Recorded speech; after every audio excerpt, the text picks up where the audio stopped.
Ang ninuno. Bago natin simulan, mabilis na announcement lang. Sa darating na Friday, meron akong paparating na tubig ng Banahaw necklace. Sa first batch, limited stocks lang to, almost 20 pieces lang ang available, kaya paunahan na lang kapag nag-post na ako or pwede kayo magpa-reserve sa Facebook page ng Likha. Nariyan sa comment section ng link. Simulan na natin ang kwento. Hindi na sila bumalik pa sa tahanan ng binata. Doon mismo isinagawa ng mambabarang ang pagtuntun sa kinaroroonan ni Aurelio. Maging si Aling Melba, nakitulong na din para mapadali ang paghanap. Ngayon, kailangan na lang natin antayin ng pagbabalik na maisinugo kong kulisap. Ligtas naman tayo dito eh. Nasakop na natin yung kuta. Muling wika ni Katansyong. Habang nag-uusap ay biglang nagkaroon ng kaguluhan sa labas. Dali-dali itong pinunta ng binata. Napawi ang pangamba nang makita kung sino ang naging sanhi ng gulo. Papasukan niyo si Tatang Nasyo. Kasamahan natin siya. Wika ni Pablo. Kagad namang pinapasok ng mga nagbabantay ang matanda. Mabuti naman at nagawa niyong sakupin ang kutang ito. Anong balita kay Aurelio? Tanong ni Tatang Nasyo. Hinahanap na po namin ang lokasyon niya. Inaantay po namin ang pagbabalik ng mga kulisap. At saka, Hindi na naituloy ni Pablo ang sasabihin. Dahil nang marinig ng matanda ang tungkol sa mga kulisap, kagad pumasok sa isip nito ang tungkol sa mga mambabarang. Nakipagsabwatan ka sa mga mambabarang, Pablo. Hindi mo sila kilala at maaari ka nilang traidorin. Wika ni Tatang Nasyo. ibahin mo ang mga kasama ko, Tatang. Mapagkakatiwalaan ko sila. Halika, ipapakilala ko sa'yo. Pagpasok ng kubo, kapwa ng laki mga mata ni Katansyong at Tatang Nasyo. Pareho silang nakatingin kay Pablo. Ito ba ang maestro mo, Pablo? Hindi ko akalaing magkikita kami uli ng taong to. Wika ni Katansyong. Hindi ko alam na tinanggap mo ang pamana ng iyong ama. Ay sana naman naging tapat ka sa pangako mo noon. Wika ni Tatang Nasyo. Ngayon pa lang, hihingi na ako ng kapatawaran. Nagpadala ako sa tawag ng pangangailangan eh. Dinukot ni Aurelio ang anak ko. Sinabi nito na kapag hindi ko sinunod yung pinapagawa niya, mamamatay ang anak ko eh. Wala ko ibang pagpipilian, Tatang Nasyo. Wika ni Katansyong. Naunawaan naman ito ng matanda. Alam niyang mabuting tao si Katansyong. Hindi na mahalaga kung ano pa ang nagawa mo, Tansyong. Ang kailangan nating isipin ngayon kung paano natin maililigtas ang iyong anak.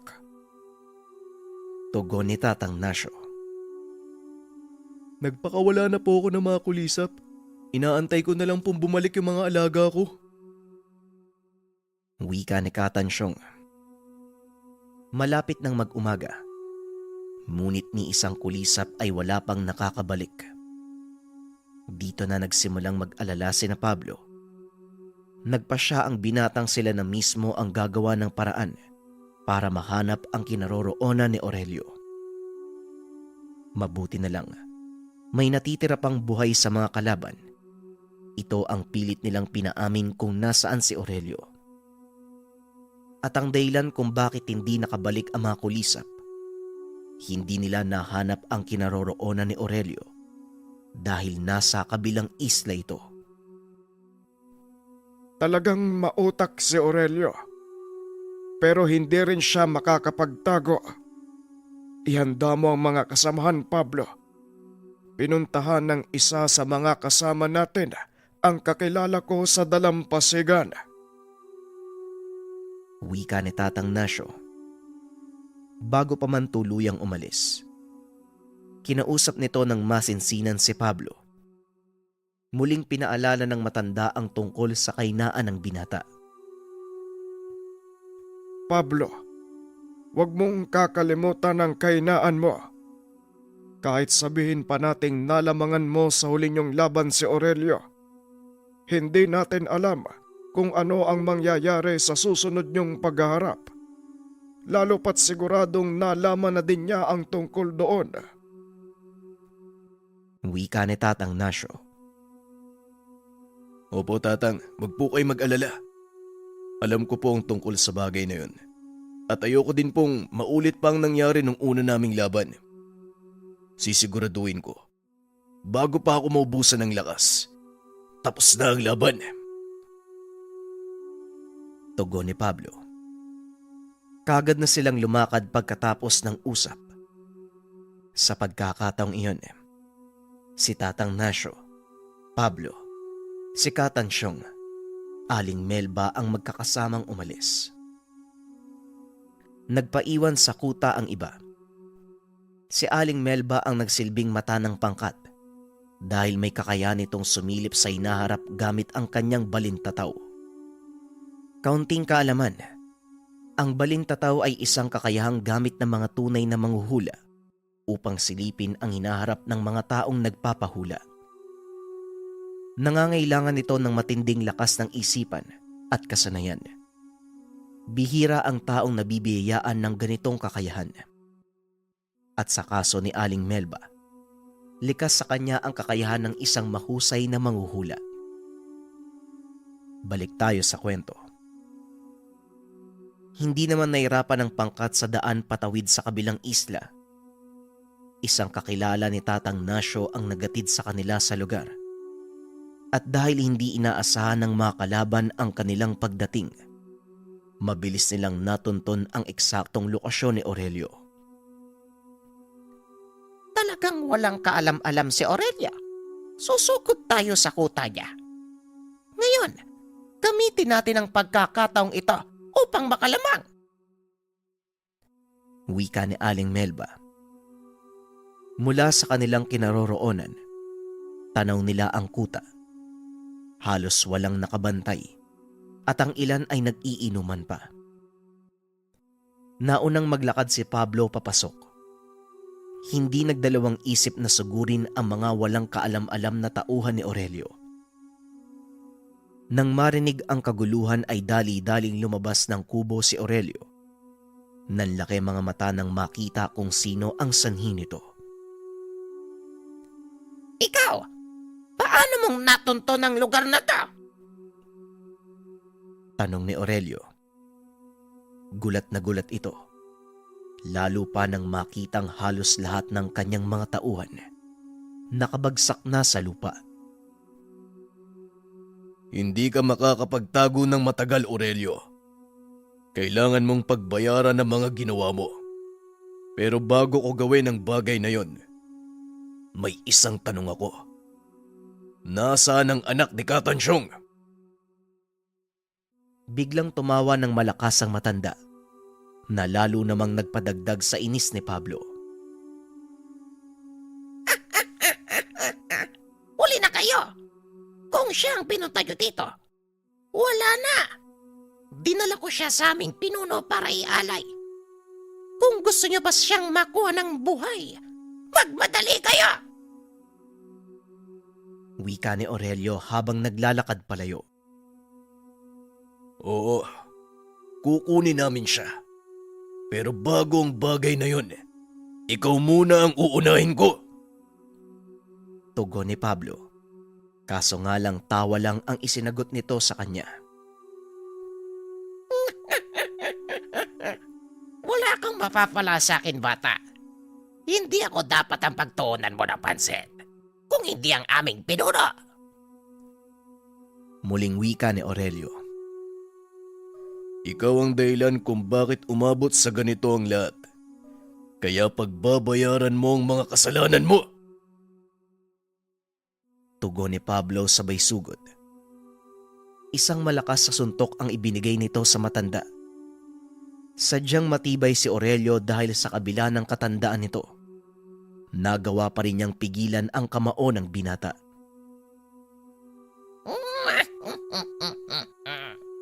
Hindi ako ganon kadaling talunin, bata. Nagawa mo man akong talunin sa una nating laban. Pero hindi na sa pagkakataong ito. Hawak-hawak nito ang kamao ni Pablo sa kanang kamay, habang ang nasa kaliwa may kung anong kinukuha sa kanyang bulsa. Nang mailabas ito ng matanda ay biglang nakaramdam ng panghihina si Pablo.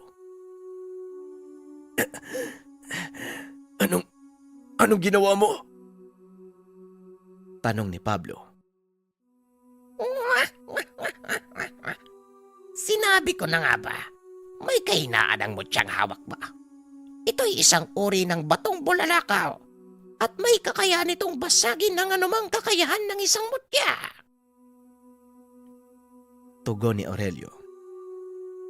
Nakita naman ito ni Tatang Nasyo, kaya kagad kumilos ang matanda upang tulungan si Pablo. Sa kasamaang palad, napakalayo ng kinaroroonan nito, kaya wala ding nagawa ang matanda. Kitang-kita niya habang unti-unting lumulod si Pablo. Masakit para sa matanda ang pagmasdang unti-unting nangihina ang mag-aaral. Ilang sandali pa, may nagbato ng sibat. Tinamaan nito si Aurelio. Kagad nabitawan ang hawak na batong bulalakaw. Ito ang naging dahilan para makawala si Pablo. Ngunit patuloy pa din itong nangihina. Nakatingin lang ito sa lalaking nagbato ng sibat. Nakita niya kung paano nitong pinugutan ng ulo si Aurelio. Hindi na nito nakilala kung sino dahil matapos ang tagpong iyon, nawalan siya ng malay. Nagising ang binata at nagulat ito dahil nasa ilalim siya ng tubig. Napakalinaw. Kitang-kita ni Pablo ang mga nilalang na nagsisipaglanguyan mula sa pinakamaliit na isda hanggang sa mga kakaibang nilalang na noon pa lang niya nakita. Sa kalagitnaan ng lawa, nakita ni Pablo ang isang bata. Dali-dali siyang lumangoy papunta sa kinaroroonan nito at nang tuluyan siyang makalapit, hinawakan ng paslit ang kanyang muka. Nakangiti lang ito sa kanya habang hawak-hawak nito ang mukha ni Pablo. Nakakita ito ng mga pangitain. Dito na nagsimulang magsalita ang bata. Ang ganda ng mundo na to, diba? Hindi ko nga akalain na mabibigyan ako ng may likha ng pagkakataon para mamuhay dito. Nagtataka si Pablo kung paano niyang naririnig ang mga sinasabi nito gayong nasa ilalim sila ng tubig. Nang maalala, dali-dali siyang umahon. Kaso nga lang kahit anong gawin, hindi niya maabot ang ibabaw ng tubig. Hanggang sa muli niyang narinig na magsalita ang bata. Saan ka pupunta? Iiwan mo ko dito? Isama mo ko? Gaya ng lagi mong ginagawa bago ka umalis ng bahay? Hindi alam ni Pablo kung bakit nasasabi ito ng bata. Wala siyang ideya kung sino ang paslit na iyon. Maaari mo bang sabihin sa akin kung sino ka? Tanong ni Pablo. Nagulat ito dahil nagagawa niyang makahinga at magsalita sa ilalim ng tubig. Hindi mo ba ako natatandaan? Isinilang ako sa palad mo at ikaw ang naging kanlungan ko simula ng araw na yun. Tugon ng bata. Dito napagtanto ni Pablo na ang batang kausap niya ay ang katawang tao ng mutya. Ikaw? Ikaw ang mutya? Yan ba ang totoo mong anyo? Tanong ni Pablo. Ikaw, ikaw yung nagbigay sa akin ng anyong to. Dahil sa kalooban mo, nakasing linis ng isang paslit. At ang tubig na nasa paligid natin, yan ang kahinaan mo. Tugon ng bata. Dagdag pa nito na si Pablo din ang may gawa ng mundong iyon. Dahil sa kawalan nito ng sapat na tiwala sa kakayahan, hindi mailabas ng maayos ang kakayahan ng mutya. Alisin mo ang anumang alinlangan. Magtiwala ka sa iyong kakayahan. Huwag mo kong ikulong sa lawang ito. Pakawalan mo ko, Pablo. Muling wika ng bata.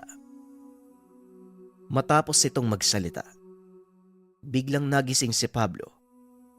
Basang-basa ang binata dahil binuhusan nito ng tubig ni Aling Melba. O ayan, gising na. Sus Mariosep, kung aantayin nyo pang magising yan, walang mangyayari. Ano Pablo, ayos ka lang ba? Tanong ni Aling Melba. Opo, Aling Melba. Nung wala akong malay, nakita ko yung katawang tao ng mutyang hawak ko eh. Tugon ni Pablo. Nagkatinginan ang tatlong matanda nang marinig ito. Pinaliwanag ng binata ang mga pangitain nakita. Bihirang magpakita ang mga mutya sa anyong tao. Maswerte ka, Pablo, dahil bagong silang na mutya ang iyong tangan at kagaya ng sinabi mo, ikaw ang nagbigay ng hubog at anyo sa mutyang hawak mo. Tugon ni Tatang Nasyo. May dahilan kung bakit nakita mo ang pangitain at ikaw lang ang nakakaalam ng ibig sabihin nun. Wika ni Katansyong. Aminado po ako na pinipigilan ko ang lakas sa taglay ko dahil sa takot na marami ang maaaring madamay. Ito ang kinakatakot ni Pablo dahil alam niyang maraming hindi nakikitang elemento ang nasa paligid. At sa oras na pakawalan niya ang buong lakas ng mutyang tangan, marami sa mga ito ang maaaring madamay. Habang nag-uusap, naalala ni Pablo ang lalaking nagbato ng sibat kay Aurelio. Nga po pala, Tatang, sino yung lalaking nagbato ng sibat kay Aurelio? Hindi ko masyadong nakita yung mukha niya eh. Tanong ni Pablo. Hindi ko rin kilala ang lalaking iyon. Pero nagpapasalamat ako dahil merong pinadala ang may likha upang iligtas ka sa tiyak na kamatayan. Naging palaisipan ito kay Pablo dahil wala na siyang ibang alam na maaaring tumulong sa kanila. O ano na? Wala na ba tayong gagawin? Baka nakalimutan yung may kailangan pa tayong iligtas. Wika ni Aling Melba. Agad nang tumayo ang binata at dinampot ang kanyang sandata. Napalingon ito sa bangkay ni Aurelio. Wala ni isa sa kanila ang nakapansin na nakatarak pa din sa katawan nito ang sibat na nakapatay sa kanya. Hinawakan nito ni Pablo at hinugot. Tinignan ang dulo at nakita ang simbolo ng samahan nila Emong. Sa isip ng binata, maaaring isa sa mga kasamahan ng namatay na kaibigan ang nagbato ng sibat na iyon. Halika, Pablo. Kailangan na nating magmadali. Medyo malayo dito ang lugar na tinutukoy ni Aurelio. Wika ni Tatang Nasyo. Agad nang naganda si Pablo sa pag-alis. Napansin naman ng mga kasama na dinala nito ang sibat. Bakit mo dinala yung sibat na yan, Pablo? Walang magagawa yan. Malakas ang depensang dasal ng mga makakaharap natin. Siguradong may panglis gamit ang mga yun. Wika ni Katansyong. Mali po kayo, Katansyong. Hindi niyo po ba naisip kung bakit tinablan ng sibat si Aurelio? Espesyal ang sibat na ito. Siguradong malaki ang maitutulong nito sa atin. Tugon ni Pablo. Hindi na nagsalita pa ang mga kasamahan dahil napagtanto ng mga ito na tama ang sinabi ng binata. Maliit lang ang islang kinaroroonan nila. Napag-alaman ni Aling Melba na yun din ang lugar na kinaroroonan ng sinasabing pinuno ng kulto.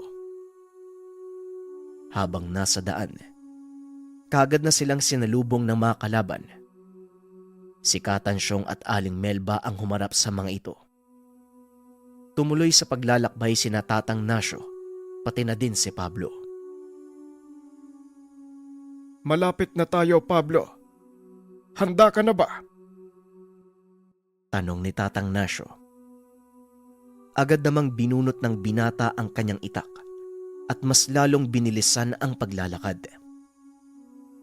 Ilang sandali pa, narating nila ang malaking entrada ng isang yungib. May mga sulong nakasinde sa labas nito na tila gabay sa daan papasok. Tatang, nandito na po yata tayo. Gabayan nawa tayo ng amang may likha. Wika ni Pablo. Nagpatuloy ito sa pagpasok sa yungib. Walang pagdadalawang isip na sinalakay ang mga bantay.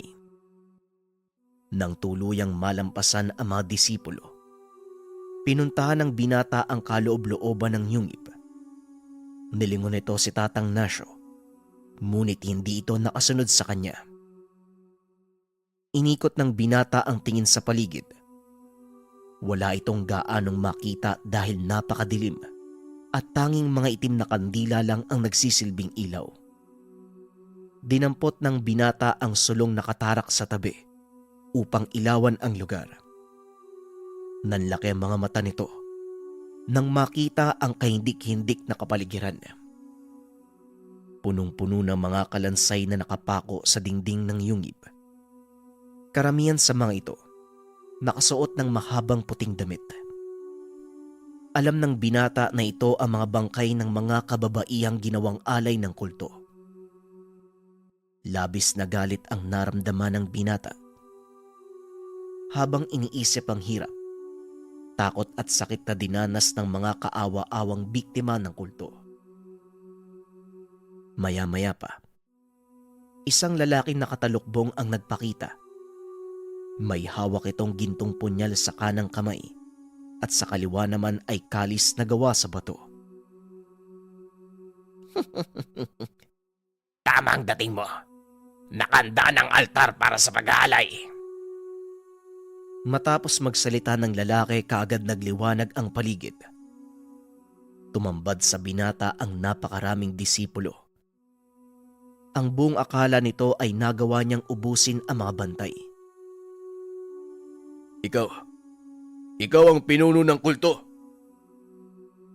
Tanong ni Pablo. Tama ang sinabi mo. Matagal na kitang inaantay. Ang buhay mo ang siyang susi sa pagkamit ng walang hanggang kapangyarihan. Tugon ng lalaki. Walang hanggang kapangyarihan. Gusto mong pantayan ang kapangyarihan ng may likha.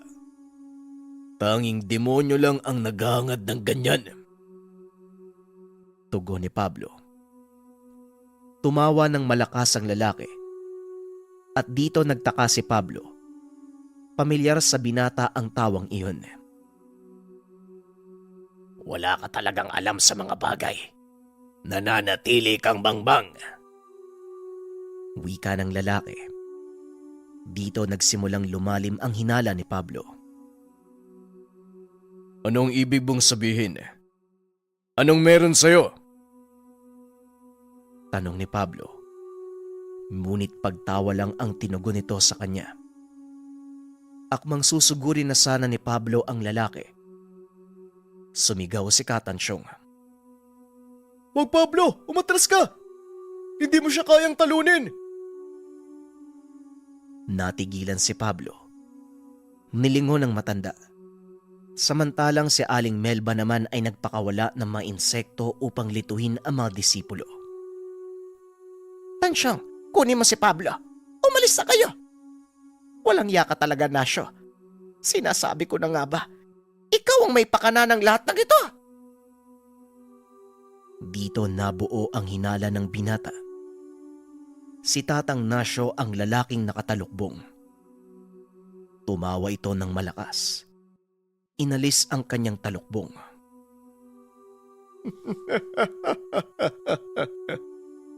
Matalas talaga ang pakiramdam mo, Melba. Dapat noon pa kita pinatay. Pero hindi. Dahil bahagi ka ng aking plano. Wika ni Tatang Nasyo. Tatang Nasyo, bakit? Pinagkatiwalaan kita. Naniwala ako sa'yo. Anong dahilan mo? Magkahalong galit at pagkalito ang naramdaman ni Pablo. Hindi ito makapaniwala na ang taong pinagkatiwalaan ay siya ding palang may pakana ng lahat. Isa pang lalaki ang lumapit kay Tatang Nasyo na labis na ikinagulat ng binata.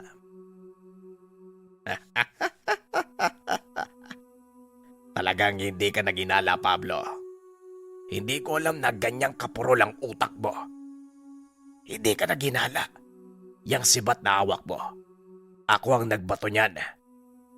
Hinayaan kong dalin mo ito para makapasok kayo sa yungib. Wika ni Emong. Hindi na nakapagsalita si Pablo. Hindi ito makapaniwala. Natatraydo rin siya ng taong pinagkatiwalaan. Pablo, huwag kang magpapadala sa galit mo. Yan ang inaantay nila. Huwag kang makikinig sa pag-uudyok ng mga yan. Wika ni Katansyong. Hindi naman sumagot ang binata. Sa halip ay binunot nito ang itak. Inilapag sa lupa. Nang mga sandaling iyon ay tanging sibat lang ang hawak niya. Itinutok ito ng binata kay Emong at saka pa lamang nagsalita. Yung taong tumulong sa akin, ikaw ba yun?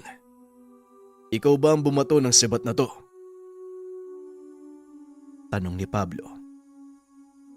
Mahinahon ang titig nito. Nalabis namang ipinagtaka ni Tatang Nasyo. Tama ka, Ulupong. Ako nga ang tumulong sa'yo. Tugon ni Emong. Pero bakit mo pa ako tinulungan? Ano ang dahilan mo? Tanong ni Pablo. Hindi pa ba malinaw sa'yo, Pablo? Tinulungan kita dahil kailangan mong mabuhay. Wala kang silbi kung mamamatay ka. Hindi namin makukuha ang mutya sa katawan mo. Tugon ni Emong. Kusang bumuon ang mutya sa katawan ni Pablo ng mga panahong nakuha niya ito. Bakit kailangan nyo pang maghangad ng malakas na kapangyarihan? Saan nyo ito gagamitin? Gayong hindi naman tayo mananatili habang buhay sa mundong ito. Muling tumawa si Emong at nagsalita.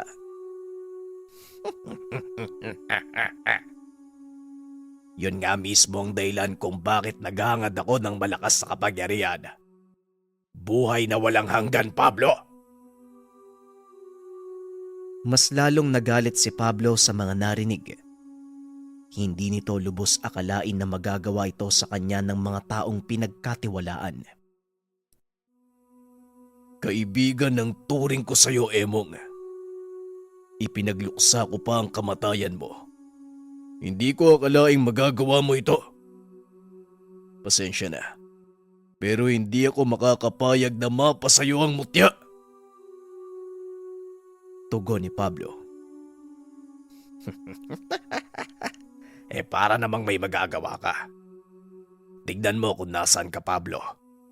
Nasa loob ka ng aming teritoryo. Wika ni Emong. Sumingit sa usapan si Aling Melba. Ay, paano kung sabihin ko sa'yo na meron? Matapos itong magsalita, kagad napuno ng maliliit na insekto ang buong kuweba. Dali-daling hinila ni Katansyong si Pablo palabas ng yungib. Mahihirapan ka makipaglaban dito sa loob. Dome nila to eh. Mas mabuti kung sa labas natin sila lalabanan. Wika ni Katansyong. Patuloy na nagpupumigla si Pablo. Ngunit wala na itong nagawa. Hindi ko pa palampasin ang ginawa nila. At mas lalong hindi ako makakapayag na magtagumpay sila sa mga plano nila. Tugon ni Pablo. Ilang sandali pa ay lumabas na ng yungib sina Emong. Walang pagdadalawang isip na sinugod ng binata ang dating kaibigan. Nagawang pigilan ni Emong ang atake. Kaso nga lang napatras ito ng ilang hakbang dahil sa sobrang lakas ng suntok ng binata. Ganyan nga. Ilabas mo ang galit mo, Pablo. Wika ni Emong. Hindi galit ang ipaparamdam ko sa'yo. Pasensya na, pero sa kabila ng ginawa mo, hindi ko magawang magalit sa'yo eh. Salip naaawa ako dahil sa naging mentalidad mo. Dahil sakim ka, kinalimutan mo ang pagkakaibigan. Tugon ni Pablo. Sabay tulak kay Emong. Muling nagsalpukan ng dalawa. At dahil sa lakas ng pagtama ng kanilang kamao, halos mahawi ang mga maliliit na puno. Tuloy-tuloy ang kanilang sagupaan at halos hindi nagkakatamaan ang dalawang panig. Puro salag at ilag ang nangyari. Kaso nga lang biglang lumusot ang kamao ni Emong sa pisngi ni Pablo. Dahilan para mapatras ito. Kaso nga lang kahit maliit na galos wala ang binata. Pasensya na, pero hindi ako magagawang sugatan ng dahil lang sa mahinang atake mo. Wika ni Pablo.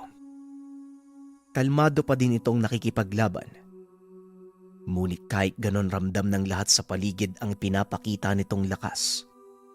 Maging ang mga elementong naninirahan sa lugar, napipilitang lumikas dahil sa pinsalang nagawa nila sa paligid. Ilang sandali pa naglabasan ang mga disipulo ni Tatang Nasyo. Kaagad ding kumilos ang dalawang mambabarang upang pigilan ang mga ito na makisali. Naglabasan ang makamandag na insekto mula sa ilalim ng lupa at kinuyog ang mga kalaban. Ituloy mo lang ang laban, Pablo. Huwag mo kaming alalahanin. Kami nang bakala sa mga kalaban. Wika ni Aling Melba. Itinuloy ni Pablo ang sagupaan. Sa pagkakataong iyon, kitang-kita ni Katansyong na hindi nagpipigil ang binata sa mga binibitawan nitong atake. Habang tumatagal, unti-unting nagbabago ang paghinga ni Emong. Mapaghahalata ang nakakaramdam na ito ng pagod. Anong problema, Emong? Bakit parang unti-unting humihina ang atake mo? Tanong ni Pablo. Pweh, nagkakamali ka. Pag-uusap ng dalawa habang nagpapalitan ng suntok. Samantalang si Tatang Nasyo naman, nakatayo lang sa pasukan ng yungib, pinapanood ang laban ng dalawa. Tumagal ng ilang oras ang kanilang laban hanggang sa napagpasya ni Pablong tapusin na ito. Umatras ng bagya ang binata. Bumunot ng itak. Dito na nakaramdam ng takot si Emong. Anong gagawin mo? Bakit ka bumunot ng itak? Hindi mo ba kayang makipagsabayan sa akin gamit ang kamao? Tanong ni Emong. Hindi, Emong. Kailangan ko nang tapusin ang laban na to. Masyado na akong naantala sa totoo kong misyon. Tatang Nasyo, humanda ka dahil ikaw ang isusunod ko. Wika ni Pablo. Habang nakatutok ang itak kay Tatang Nasyo. Napangiti lang ito ng nakakaloko. Matapos ay bigla itong nawala sa harapan ni Emong. Nalabis naman itong kinagulat. Nang muling magpakita si Pablo ay nasa likod niya na ito. Kaagad siyang inundayan ng taga. Sa pagkakataong iyon, likod ng itak ang ginamit ng binata. Kaagad nawala ng malay si Emo. Sinipa ito ng binata upang tumalsik papunta kina Katansyong. Ngayon, Tatang Nasyo, nasaan ang anak ni Katansyong? Nang lumingon si Pablo, nakita nitong hawak ni Tatang Nasyo ang anak ni Katansyong. Adela, anak ko! Walang iya ka talaga, Nasyo. Maging mga inosenteng tao dinamay mo na para lang sa sarili mong kapakanan. Wika ni Katansyong. Akmang sasalakay na ito nang biglang napatigil dahil naglabas ng punyal si Tatang Nasyo at itinutok sa leeg ng dalaga. Sige, subukan mong gumawa ng hindi magandang hakbang. Lalaslasin ko ang leeg ng dalagang ito. Wika ni Tatang Nasyo. Napakaduwag mo, Tatang. Tinitingala pa naman kita bilang guro. Wika ni Pablo. Hindi ko nakasalanan kung bakit ganon ang pagkakakilala mo sa akin, Pablo. Kagaya ng sinabi ko sa iyo, tinuruan lang kita bilang paghahanda. At ngayong handa ka na, oras na para anihin ang aking itinanim. Isuko mo ang mutya at papakawalan ko ang dalagang ito. Tugon ni Tatang Nasyo. Naipit si Pablo sa isang sitwasyon na kailangan niyang mamili. Hindi ito makapagpasya dahil sa oras na isuko ni Pablo ang tangan, magtatagumpay ang balak ni Tatang Nasyo. Kaso nga lang kung hindi naman ito susundin ang gusto ng matanda, maaring mamatay ang anak ni Katansyong. Huwag niyo pong sundin yung gusto niya. Huwag niyo po akong alalahanin. Iisang buhay lang ang mawawala. Pero sa oras na isuko niyong mutya sa kanila, marami ang mapapahamak. Wika ng dalaga. Tumahimik ka kung ayaw mong samain ka. Ano, Pablo? Sino ang pipiliin mo? Bilisan mo at nauubos na ang pasensya ko. Muling wika ni Tatang Nasyo. Nakatitig lang si Pablo sa matanda habang iniisip ang maaari nitong gawin upang mailigtas ang dalaga. Nilingon ng binata si Katansyong. Nakatitig ito sa kanya. Ramdam ng binata ang pagmamakaawa ng matanda. Huminga ng malalim ang binata. Akmang magsasalita pa sana nang bigla itong makarinig ng boses mula sa kung saan. Pakawalan mo ang kapangyarihan ko, Pablo. Ito lang ang paraan para mailigtas ang dalagang yan. Napagtanto ng binata. Ang narinig na tinig ay mula sa anyong tao ng mutya. Pero kapag ginawa ko yun, marami ang mapapahamak. Hindi ko hahayaang magtagumpay si Tatang Nasyo. Tugon ni Pablo. Magtiwala ka sa akin, kaibigan. Muling wika ng boses. Sinunod ni Pablo ang sinabi nito. Agad nitong inilahad ang kanyang palad. At sa pagkakataong iyon, lumabas ang maliit na butil ng liwanag. Unti-unting lumapit si Pablo kay Tatang Nasyo.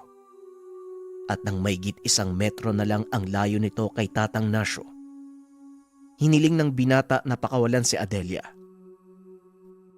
Ito ang mutya. Kunin mo. Pero pakawalan mo ang dalagang yan.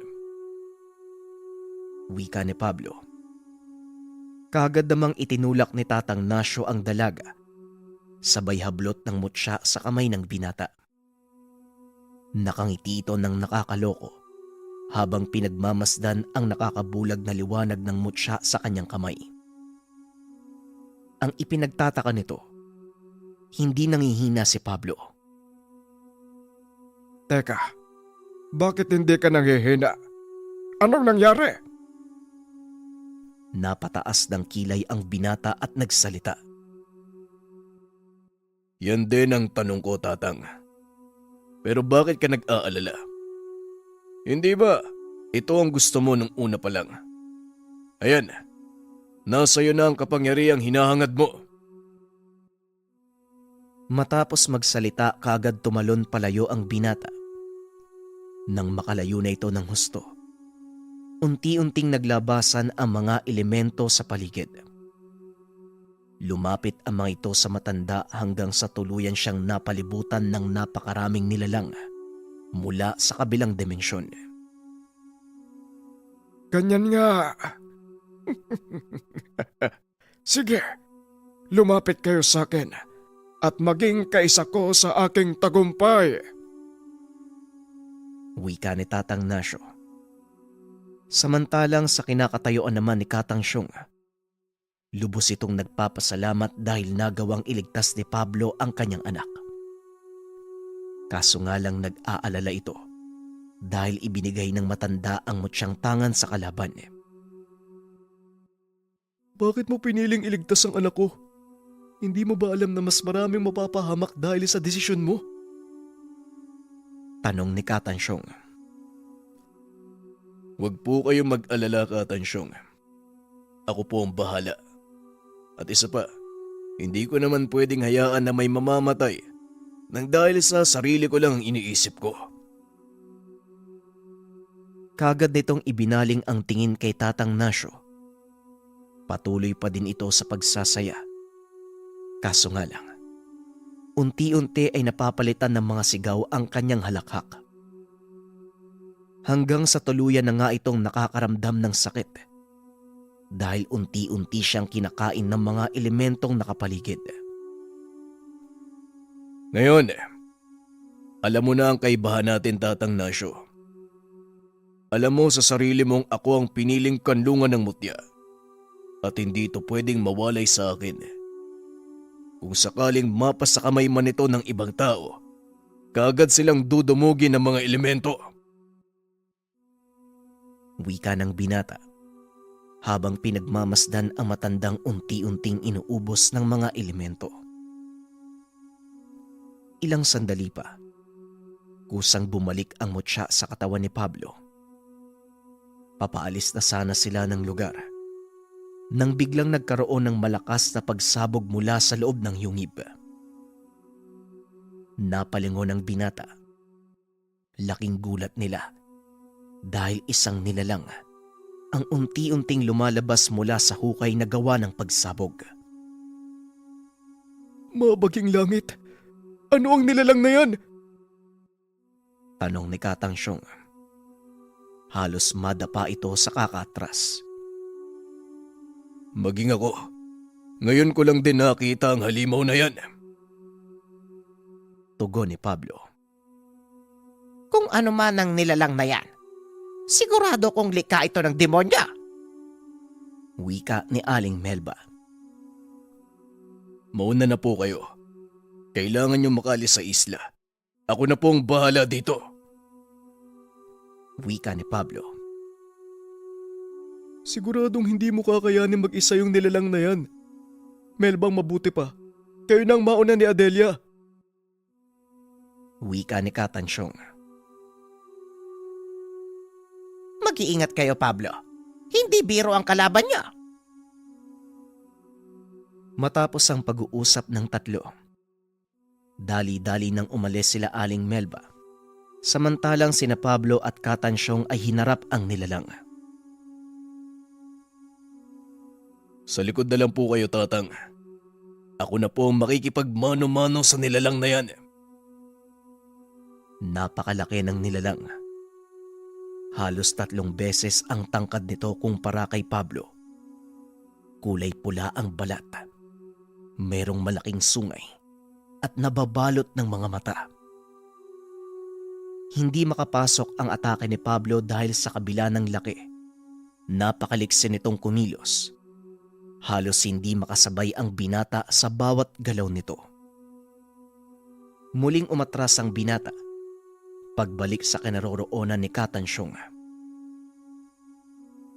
Hindi pwedeng ganito. Kailangan makahanap ako ng paraan para mapuruan ang nilalang. Wika ni Pablo. Kaagad namang kumilos si Katansyong. Nagpakawala ng napakaraming insekto upang bulagin ang mga mata ng nilalang. Nagkumpulan ang mga ito sa ulo at saka pa lamang nakagawa ng paraan si Pablo para makapasok ang kanyang mga atake. Tinamaan ito ng binata sa bandang dibdib. Bagyang napatras ang nilalang habang pilit na inaalis sa mga insektong nakadapo sa kanyang mga mata. Napangiti si Pablo dahil alam niyang nararamdaman ng kalaban ang mga atake. Isang malakas na atake pa. Siguradong mapapabagsak ko ang nilalang na ito. Wika ni Pablo. Muling inulit ni Katansyong ang pagpapakawala ng mga insekto. Ganon din ang ginawa ni Pablo. Dali-dali nitong inundayan ng sipa ang nilalang habang papatayo pa lang ito. Muling bumagsak ang halimaw. Kinuha ng binata ang pagkakataon upang damputin ang sibat na humagis palabas sa yungib nung nagkaroon ng pagsabog. Tumalon ito ng mataas. Inumang ang sibat sa dibdib ng kalaban. Buong lakas niya itong itinarak, dahilan para mapasigaw ng sobrang sakit ang nilalang. Muling binunot ng binata ang sibat. Tumalon palayo sa kalaban. Pinakiramdaman nito ang susunod na kilos ng nilalang. Iba na ang itsura ni Pablo. Tila isang anghel na merong pakpak. Unti-unting bumabangon ang nilalang. Kitang-kita ng binata ang panghihina nito. Maaaring malaki at maliksing kumilos ang nilalang na yan. Pero sa bilis mo, Pablo, hindi kanya kayang talunin. Wika ni Katansyong. Binunot ng binata ang itak na nakasugbit sa kanyang bewang at muling sumugod sa nooy ng hihina na kalaban. Tila lumilipad na si Pablo. Sa muling pagbalik sa kalangitan, itinarak niya sa bandang ibaba ng leeg ng halimaw. Bumulwak ang napakaitim nitong dugo. Tumalsik sa kanang pisngi ng binata. Napasigaw si Pablo dahil nakakapaso ang dugo ng nilalang. Nag-iwan ito ng malaking pilat sa kanang pisngi ng binata at nang masiguradong hindi na ito makakagalaw, saka pa lamang ginamit ni Pablo ang itak upang tagpasin ang ulo nito. Gumulong sa lupa, inakala ng binatang tapos na ang laban. Unti-unting natunaw ang katawan nito. Naging alikabok ang buto. Kaso nga lang, laking gulat ng binata nang lingunin niya ang ulo ng nilalang. Tinubuan ito ng 8 maliliit na paa na parang gagamba. Umangil ito. Tumalon papunta sa kinakatayuan ng binata. Kagad winasiwas ni Pablo ang itak dahilan para tamaan ang ulo ng nilalang. Kaso nga lang nananatili itong buhay at patuloy siyang hinahabol. Nagbubuga ito ng nakakapasong likido at nang tumama sa damit ni Pablo, dali-dali niya itong hinubad dahil nalulusaw ang tela. Patuloy na nakikipaghabulan ng binata sa ulong naglalakad hanggang sa madako sila sa gawing pasukan ng yungib. Nakita ng binata ang pinagmula ng halimaw. Tanaw nito ang nagbabagang putik sa ilalim. Kagad nakaisip ng paraan si Pablo. Hinayaan niyang makalapit ang ulo at nang tumalon ito, ginamit ng binata ang kanyang itak upang paluin ito papunta sa mismong butas. Nahulog ang nilalang. Napasigaw ito nang tumama ang nagbabagang putik. Unti-unting nasunog ang ulo hanggang sa tuluyan na itong maging abo. Nang matapos ang laban, muling binalikan ng binata ang katawan ni Tatang Nasyo. Buto na lamang ang natira. Imbis na magtanim ng galit, naawa ang binata sa sinapit ng dating maestro.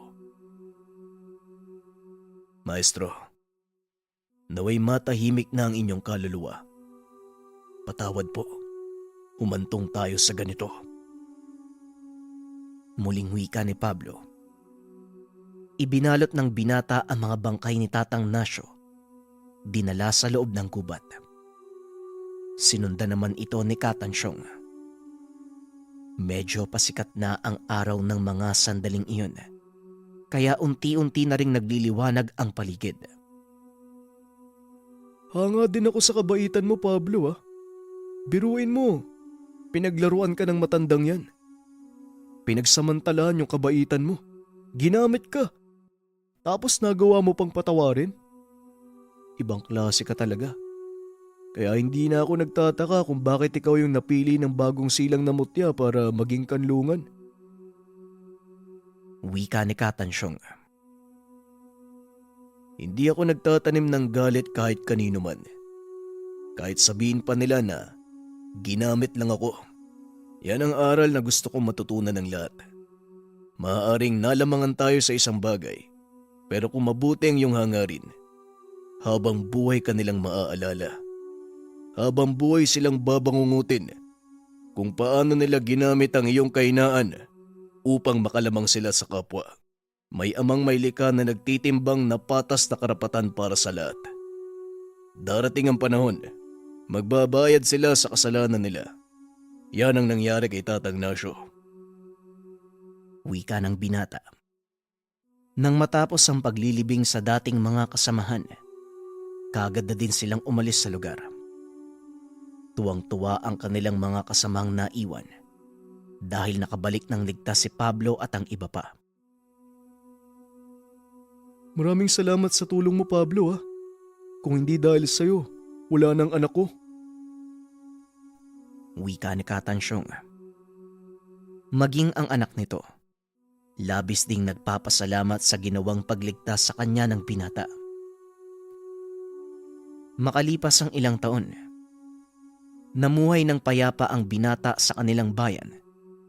Tuloy pa rin ang kanyang panggagamot at mas lalo pang dumami ang kumikilala sa kanyang husay.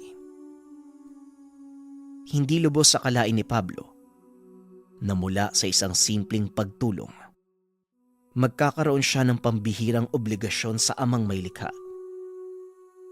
Sa kasalukuyan, walang nakakaalam ng totoong lokasyon ni Pablo. May mga nagsabing tinahak ng binata ang daan ng pagiging ermitanyo, ngunit may ilang ding nakapagsabi na patay na ito. Ganun pa man, bago tuluyang nawala si Pablo, may naiwan itong ilang mag-aaral na nagpapatunay ng taglay na kakayahan na minsang nabuhay si Pablo sa ating mundo na may gabay na kerubin.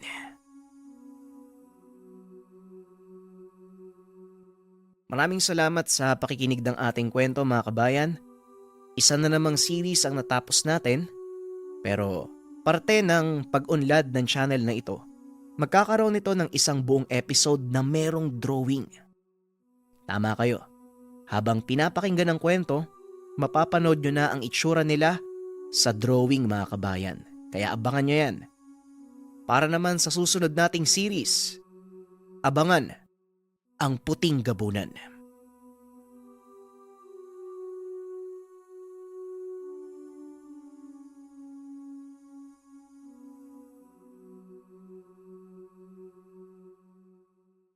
Ang Ninuno. Ang Ninuno. Bago natin simulan, mabilis na announcement lang. Sa